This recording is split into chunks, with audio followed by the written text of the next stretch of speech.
Hi, this is Nanette Hosenfeld with the Great Basin Fire Potential Briefing for Monday, June 25th, 2018. Looking at the impacts over the next few days, today we are expecting some gusty winds with low relative humidities across western Nevada. Looks like winds will be in the 20 to 35 mile an hour range this afternoon with really dry relative humidities in the 7 to 12% range. On Tuesday, we're not expecting too much in the way as far as significant impacts, but as we move into Thursday, there is some concern again for widespread gusty winds with low relative humidities and unstable conditions. That's across the orange highlighted area you see on Wednesday. And that will continue into Thursday across much of the southern half of the area.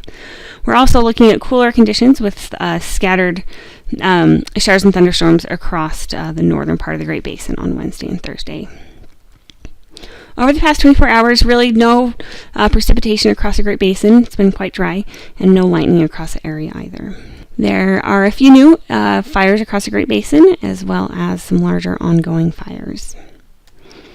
Over the past 7 days, it's been quite dry across the majority of the Great Basin. You can see from the image on the left that much of the southern two-thirds of the area really hasn't seen much in the way of precipitation. It's been a little wetter up north, and if you look at the map on the right that shows how this compares to the past 30 days, you can see that precipitation has been at or above normal for portions of Idaho, Wyoming, and northern Nevada, but really far below normal further south.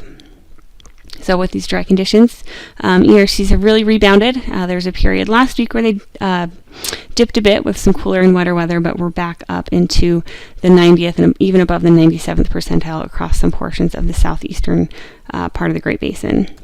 And just looking in a little more detail at how these areas have been tracking, you can see these ERC graphs show that dip we saw last week, but things have quickly spiked back up and are approaching record values for the time of year.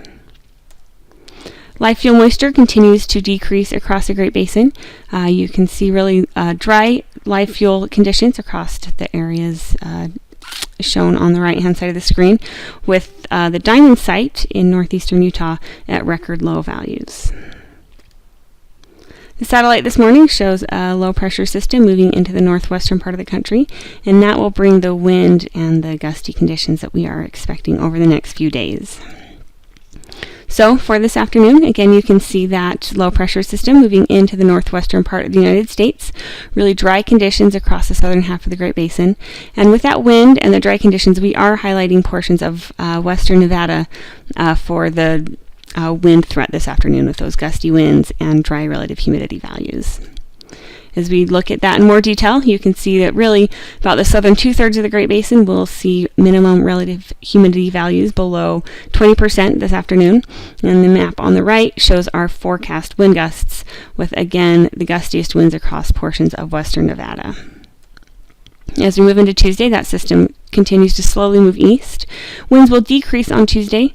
Conditions will continue to be dry, and so we are not highlighting anything on Tuesday with those lighter winds.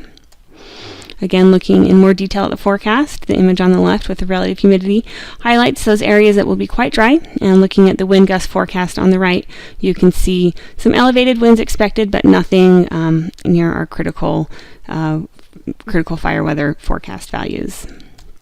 As we move into Wednesday, we start to see winds increase again with another disturbance moving into the western part of the United States.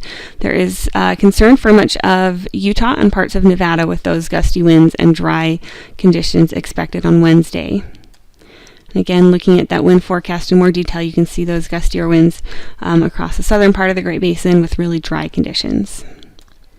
Over the next 3 days, really not much in the way of precipitation is expected across the Great Basin. The next 3 days will be quite dry.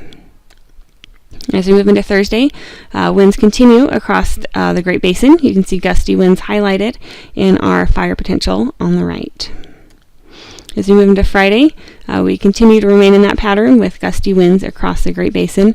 Really dry conditions, and you can see some of our PSAs have shifted from yellow to brown by Friday with those gusty, dry, hot conditions.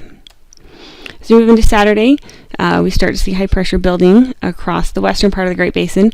Winds will decrease a bit, but we will continue to see very dry conditions.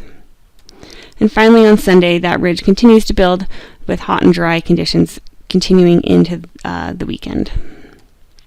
Over the next 7 days, really dry across the Great Basin. The only area that is expected to see any rain will be the mountains of central Idaho. In the 8 to 14 day outlook, the Climate Prediction Center is calling for below normal temperatures across the northwestern part of the Great Basin. So that would be quite a bit of a change from what we have seen for the past little while. And as far as precipitation, they are calling for above normal precipitation across the southeastern part of the area. That could hint at the beginnings of a monsoon, which would be a little earlier than we typically see it, but not too much earlier. And looking at things drying across the northwestern part of the Great Basin where things have been a little wetter. So that's it. If you have any questions, please feel free to contact us. Our information is on the screen, and you can also find us on Twitter. Thanks.